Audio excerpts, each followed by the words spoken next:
Hello friends and welcome to my show Siddharth gardening. मैं हूं सिद्धार्थ और आज मैं आपको बताने वाला हूं कि जरबीरा प्लांट को आप किस प्रकार टेक केयर करें कि आपका जो जरबीरा प्लांट है वो एवरग्रीन रहे। तो चलिए अब वीडियो को स्टार्ट करते हैं।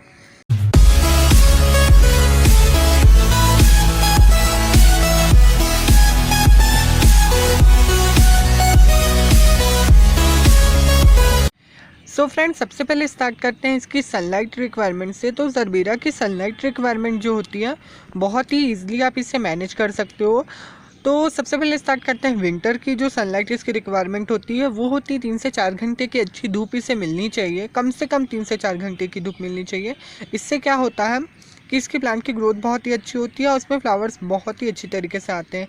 लेकिन आप इसे ऐसी जगह प्लेस ना करें जहाँ पे बहुत ही ज़्यादा हार्श एकदम कड़ी धूप आती हो, जिसकी वजह से इसके जो पत्ते हों वो पर्पल पत्ते जो होते हैं पर्पल होने लग जाते हैं। तो अगर आपको ऐसा दिखे कुछ लक्षण विंटर्स में भी कि इसमें ज़्यादा धूप पड़ रही है जिसकी वजह से पर्पल हो रहे हैं इसके पत्ते, तो आप वहाँ से इसे प्लेस करके थोड़ा कम धूप वाले एरिया में प्लेस कर दीजिए। क्योंकि सब जगह का जो होता है टेम्परेचर अलग अलग होता है, अलग अलग स्टेट्स का अलग अलग होता है, तो आप उसके अकॉर्डिंगली इसे प्लेस कर सकते हो। समर्स में देखा जाए तो इसे 3 से 4 घंटे की सुबह की धूप पर्याप्त होगी, दोपहर की बिल्कुल ना दें। विंटर्स में चल जाती है दोपहर की धूप, लेकिन समर्स में इतनी तेज़ धूप रहती, इतनी कड़क धूप होती है, ऊपर से क्या कहते हैं उसे लू चलती है। तो उसके वजह से क्या होता है, लू चलने से इसके पत्ते जो होते हैं एकदम कैसे कह सकते हैं मुरझाए से हो जाते हैं। और ऊपर से इतनी तेज़ लू वगैरह चलने से इसके पत्ते पूरे सूखने और पर्पल हो जाते हैं, एकदम बैंगनी रंग के इसके पत्ते हो जाते हैं, जो इसे बहुत ही अनहेल्दी लुक देता है। तो आपको इस चीज़ का भी ध्यान रखना है। और समर्स में कई बार ना तेज़ धूप में आप रख देते हो तो प्लांट जो होता है हमारा मर जाता है। तो इस चीज़ का आपको बेसिकली ज़्यादा ध्यान देना है। और रही बात रेनी सीज़न की, तो रेनी सीज़न में आपको क्या करना है, बरसात के दिनों में इसे एक ऐसी जगह प्लेस करना है जहाँ पे ज़्यादा बारिश भी ना हो, मतलब कि थोड़ा कम पानी गिरे। मतलब कि अगर आप छत वाले एरिया में रखेंगे, जैसे कि कोई छज्जा निकला हो उसके नीचे आप इसे प्लेस करेंगे तो ज़्यादा बेटर रहेगा। क्योंकि ओवर वाटरिंग से क्या होता है, इसकी पत्तियां जो होती है पीली पड़ने लग जाती हैं, अनहेल्दी सा लुक हो जाता है इस प्लांट का, पीली पीली पत्तियां होने लग जाती हैं। तो उस टाइम क्या करें, आप इसे ऐसे एरिया में प्लेस करें जहाँ पे अच्छी धूप भी आती हो, ठीक है। क्योंकि कई बार होता है बरसात में कई दिनों तक हमें अच्छी धूप नहीं मिलती है और प्लांट्स को उसका इफ़ेक्ट दिखता है उनमें। तो आप क्या कीजिए कि आप इसे ऐसी जगह प्लेस कीजिए जहाँ पे थोड़ी मतलब कि छत भी हो, जिससे ओवर वाटरिंग से इस प्लांट की जो हेल्थ है उसको इफ़ेक्ट ना हो, और साथ ही साथ वो जो हो मतलब कि उससे पर्याप्त धूप भी मिले जिससे वो अपनी ग्रोथ कंटिन्यू अच्छे से कर सके, ठीक है। अब एक और बात मैं आपको बता दूँ, इसकी जब बरसात का टाइम आता है तब इसमें क्या होता है, नीचे से प्लांट्स डिवाइड होते हैं, ठीक है। प्लांट्स डिवाइड होते हैं, न्यू बेबी प्लांट्स आते हैं। तो क्या करते हैं उस समय हम इसके प्लांट्स को डिवाइड करते हैं, ठीक है। तो उस समय एक और चीज़ ज़रूरी हो जाती है बरसात में, जब आप प्लांट्स को अलग करें, ठीक है, तो आप ना उसे पर्याप्त धूप वाली जगह में रखें। क्योंकि बरसात के समय जो होता है ज़्यादा धूप आती नहीं है, ठीक है। कई बार बारिश होती जाती है और प्लांट को उनकी अकॉर्डिंगली मतलब कि धूप नहीं मिल पाती है। तो आप इस चीज़ का ध्यान रखें कि उसे हमें हल्की धूप वाले एरिया में प्लेस करना है जहाँ पे छत हो, क्योंकि ज़्यादा पानी गिरते रहेगा और आप प्लांट मतलब कि क्या कहते हैं उसे ट्रांसप्लांट करके आप प्लांट को क्या कहते हैं एक जगह रख दिए और पानी इस गमले में भरे जा रहा है और कंटिन्यू अगर बारिश हो रही है, जैसे दिल्ली या मुंबई है वहाँ पे बहुत ज़्यादा बारिश होने लगती है कई बार, मतलब कि पानी भर सा जाता है वहाँ पे कई एरिया पे। तो आप वैसे इलाके में रहते हो तो आपके लिए ये मेन प्रॉब्लम रहेगी, इसको मतलब कि छत के नीचे रखना पड़ेगा आपको, वरना आपके प्लांट की हेल्थ को इफ़ेक्ट हो सकता है। क्योंकि कंटिन्यूसली बारिश से क्या होगा, इसके भी रूट्स को जो होता है हार्म होगा और इसकी रूट्स गल जाती हैं, ठीक है। अगर आप जो होता है इसकी रूट्स को ट्रिम करके आप इसे रिपॉट करते हो, ठीक है, तो उसका ज़्यादा इफेक्ट नहीं पड़ता है। क्योंकि जो होता है रूट्स जो होती हैं न्यू ग्रोथ स्टार्ट कर देती हैं, तो उसकी रूट्स को ज़्यादा प्रॉब्लम नहीं होता। लेकिन अगर आपने एक पॉट में लगाया हुआ है और 2 से 3 साल हो चुके हैं उस पॉट को, तो क्या हो जाता है, उसमें रूट बॉन्ड हो जाती है। फिर वो जो होती हैं, अगर उन्हें पर्याप्त स्पेस नहीं मिलता है तो उनकी रूट्स गलना स्टार्ट हो जाती हैं। तो बरसात में आप एक चीज़ करिए, अगर आपके पास मतलब कि कोई छज्जा या छत वाला एरिया नहीं है जहाँ पे पर्याप्त धूप आती हो इसको रखने के लिए, तो आप क्या कर सकते हैं, इसको ट्रांसप्लांट करते समय इसकी रूट्स अच्छी तरीके से बहुत सारी रूट्स ट्रिम कर दे, थोड़ी सी ही रूट्स रखें। इससे क्या होगा, जो रूट्स होंगी और जो मोटी मोटी रूट्स होती हैं, हेल्दी रूट्स होती हैं, उनको आप जब ट्रिम करें तो ज़्यादा ट्रिम ना करें, मतलब इतना बड़ा बड़ा रखें उनको, और बाकी छोटी छोटी सबको कट कर दे। तो वो क्या होगा, अपनी जब वो रीग्रोथ स्टार्ट करेगा तो उसमें ज़्यादा इफेक्ट नहीं पड़ता है प्लांट को पानी में रखने में। मैंने ये टेस्ट किया है, और जो ये भी मैंने टेस्ट किया है, जो रूट बाउंड हो जाता है उसको अगर हम समय से मतलब कि ट्रांसप्लांट ना कर पाए या रूट ट्रिम ना कर पाए, अगर हम लोग पानी में रख देते हैं तो हमारा प्लांट मर जाता है। ठीक है, तो इस चीज़ पे भी आपको ध्यान देना है।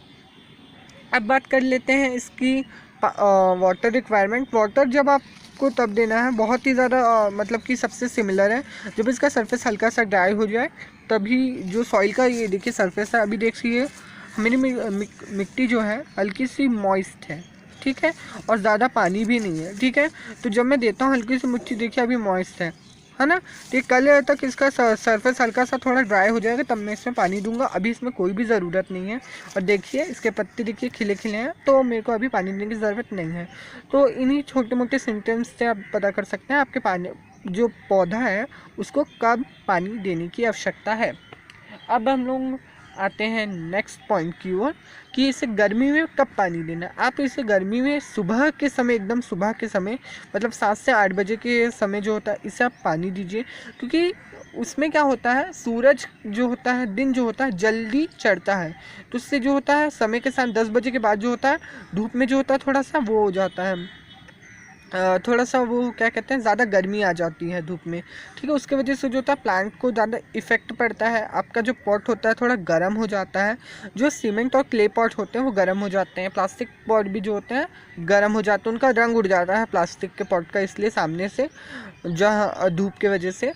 तो आपको क्या करना है कि मैं आपको बता रहा हूँ कि आप जो है दोपहर के समय बिल्कुल भी पानी मत दीजिए, या तो सुबह दीजिए एकदम, और या तो आप शाम को दीजिए 5:30 बजे के बाद, एकदम 6 बजे देंगे तो ज़्यादा बेटर रहेगा। 6 बजे आप मतलब कि देंगे तो ज़्यादा बेटर रहेगा, क्योंकि उस समय क्या रहता है, रोशनी भी अच्छी खासी रहती है, क्योंकि गर्मियों का समय रहता है, रोशनी भी रहती है, तब आप पानी दे दीजिए। क्योंकि जो होता है उस समय क्या होता है, थोड़ी ठंडक आ जाती है, जो हमारा आसपास का वातावरण होता है, तब आप पानी देंगे ना तो उनको मतलब कि ग्रोथ में ज़्यादा प्रॉब्लम नहीं होगी। और कई बार ऐसा होता है कि गर्मियों में दोपहर में पानी देना हमारे प्लांट के लिए नुकसानदायक हो जाता है, क्योंकि क्या होता है, हमें ऐसा लगता है कि हमारे प्लांट जो होता है मुरझाया हुआ है, तो अभी इसको पानी की ज़रूरत है, तो हम इसे पानी दे देते हैं। लेकिन अगर उस समय हम पानी ना दे के इसे शाम को देंगे तो वो जो होता है जल्दी रिकवरी कर लेगा। लेकिन अगर हम दोपहर को पानी देंगे, तो दोपहर को पानी देने से क्या होता है कि पॉट जो होता है गर्म हो जाता है।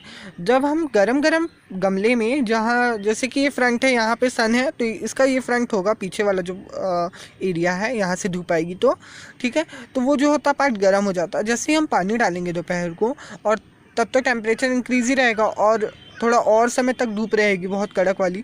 ठीक है, तो उससे क्या होगा, हमारी जो प्लांट होगा, ये जो जरबेरा का प्लांट है, उसकी रूट्स को ये बहुत ही इफेक्ट करेगा। इससे हमारी जो रूट्स होती है कई बार गल जाती हैं और इसकी वजह से हमारे प्लांट्स मर जाते हैं। ठीक है, तो इस चीज़ का भी आपको ध्यान रखना है। ठीक है, नेक्स्ट चीज़ में जो आपको बताने वाला हूँ वो होती है इसके फंगस के ऊपर, कि आपके प्लांट के ऊपर फंगस आ जाता है। ठीक है, कई बार जरबेरा के जो क्राउन होता है उसमें धीरे धीरे वाइट फंगस लगने लग जाता है, जो आपके पत्तियों के ऊपर फैल जाता है। ठीक है, तो बहुत सारे लोगों का ये रहता है कि नीम ऑयल स्प्रे करें या कोई पेस्टिसाइड स्प्रे करें, लेकिन मैं अपने प्लांट के ऊपर कोई भी पेस्टिसाइड यूज़ नहीं करता हूँ। मुझे अगर कहीं भी कोई भी पत्ता ख़राब होता है बस उसको मैं हटाते जाता हूँ। ठीक है, बस मैं इतना ही करता हूँ, और रियली में और जितना पानी नेसेसरी होता है साइड से उतना ही डालता हूँ। मैं अननेसेसरी पानी नहीं देता हूँ, क्योंकि अननेसेसरी पानी देंगे तभी आपका फंगस का अटैक होगा। मेरे घर में 3 साल से जरबेरा है, क्योंकि इतने सारे प्लांट्स हैं, सबकी देख रेख करना पॉसिबल नहीं हो सकता है स्टडीज़ के साथ। तो मैं कोई भी पेस्टिसाइड अपने इस प्लांट के ऊपर स्प्रे नहीं करता हूँ।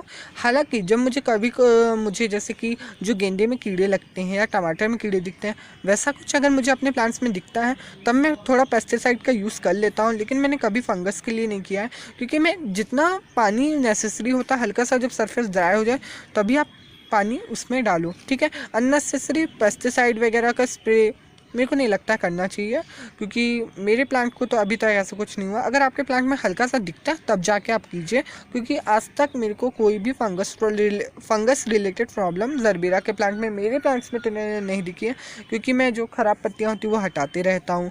कोई भी जो पत्तियाँ हैं, ज़्यादा पत्तियाँ नहीं रखता हूँ। इसमें 3 से 4 प्लांट नहीं है, 7-8 प्लांट लगे हैं और बहुत ही कम पत्ते हैं सब में, ठीक है। और कोई भी जो पत्ती है वो आपकी जो सरफेस होता है उसको टच नहीं करनी चाहिए, ठीक है, बार बार, ठीक है। इससे क्या होता है, वो जो पत्तियां रहती है वो बार बार अगर नमी से टच होंगी तो उसमें फंगस आ जाएगा, ठीक है।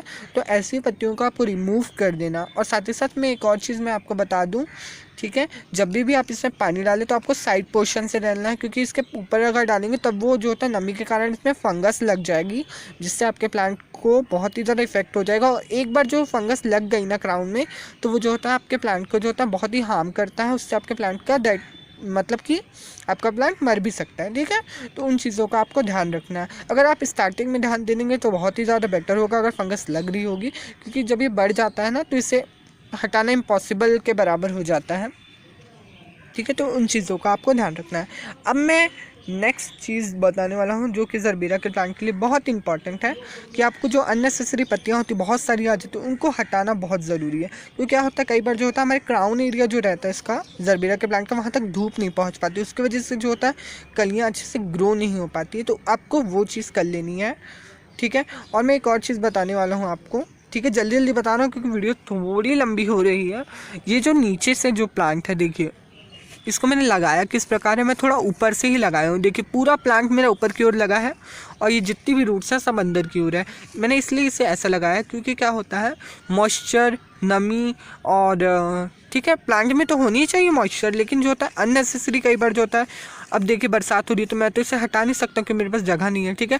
तो अगर बरसात हो गई, ठीक है, अननेसेसरी मॉइस्चर अगर रहा, जो जितना मतलब कि ओवर मॉइस्चर की वजह से क्या होता है कई बार ज़्यादा बरसात के कारण हमारी कलियां जो होती हैं, ज़्यादा पानी की वजह से, ये सब चीज़ों की वजह से जो होती है कलियां गल जाती है। उसके वजह से जो होता है नंबर ऑफ़ फ्लावर्स जो होता है फ्लावरिंग सीजन में डिक्रीज़ हो जाता है, ठीक है। अगर मैं इसको ऊपर से लगाऊंगा तो जो कलियां होंगी वो बेस से जो होता है मॉइस्चर से दूर रहेंगी, ठीक है, ज़्यादा उससे अननेसेसरी मॉइस्चर नहीं मिलेगा, जिसके वजह से कलियां जो होते हैं गल के ख़राब नहीं होंगी।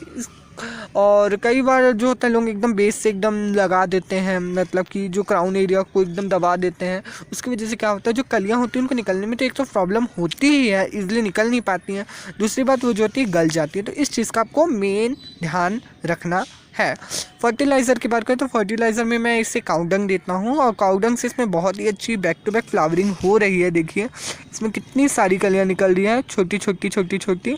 एक्चुअली में ये वाली जो कलियाँ इनमें बहुत रेशे हैं, तो कलियाँ दिखाने में थोड़ा कैमरा मेरे को घुसाना पड़ेगा इसके अंदर। ये देखिए और भी इसमें कलियाँ हैं, मैं आपको दिखाता हूँ, पत्ते हटाने पड़ेंगे थोड़ा। ये देखिए है ना, तो ऐसे ही ये कलियाँ निकल रही हैं और मैंने 6 से 7 प्लांट इसमें लगाए हुए हैं और बहुत ही अच्छी तरीके से चल रहा है।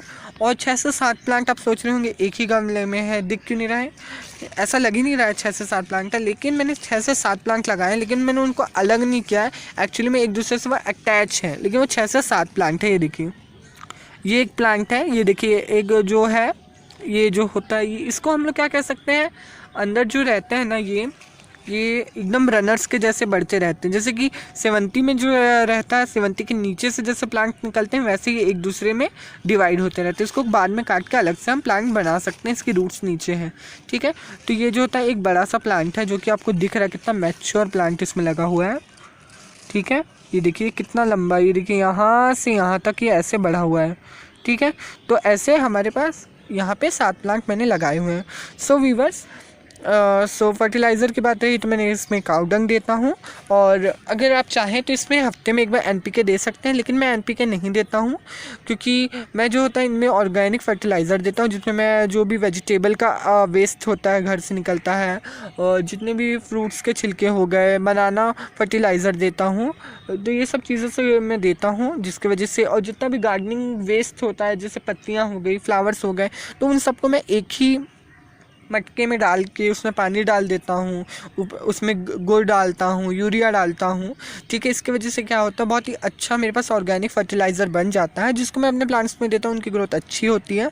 तो बस यही मेरा रीज़न है, एकदम मतलब कि बिना खर्चे के, मतलब कि बहुत ही अच्छी प्लांट की ग्रोथ हो जाती है। आपको अलग से कोई भी फर्टिलाइज़र लेने की ज़रूरत नहीं है, सब कुछ फ्री में, मतलब कि आपके प्लांट की ग्रोथ अच्छी होगी और फ्लावर बहुत ही हेल्दी है, मेरा प्लांट भी हेल्दी है। और मेरे को कोई भी पेस्टिसाइड वगैरह यूज़ करने की ज़रूरत नहीं है। अगर आप पानी का अच्छे से ध्यान रखेंगे, अननेसेसरी वाटर नहीं देंगे, अननेसेसरी मॉइस्चर अपने प्लांट में नहीं रखेंगे, पत्तियों को समय से काटते रहेंगे, तो आपको कोई भी मतलब कि पेस्टिसाइड यूज़ करने की ज़रूरत नहीं पड़ेगी। सो व्यूअर्स, अगर मेरी वीडियो पसंद आई तो मेरी वीडियो को लाइक, सब्सक्राइब एंड शेयर कर दीजिए एंड बेल आइकन को दबा दीजिए, जिस समय अगली वीडियो की नोटिफिकेशन मिलती रहे। Thanks for watching my video.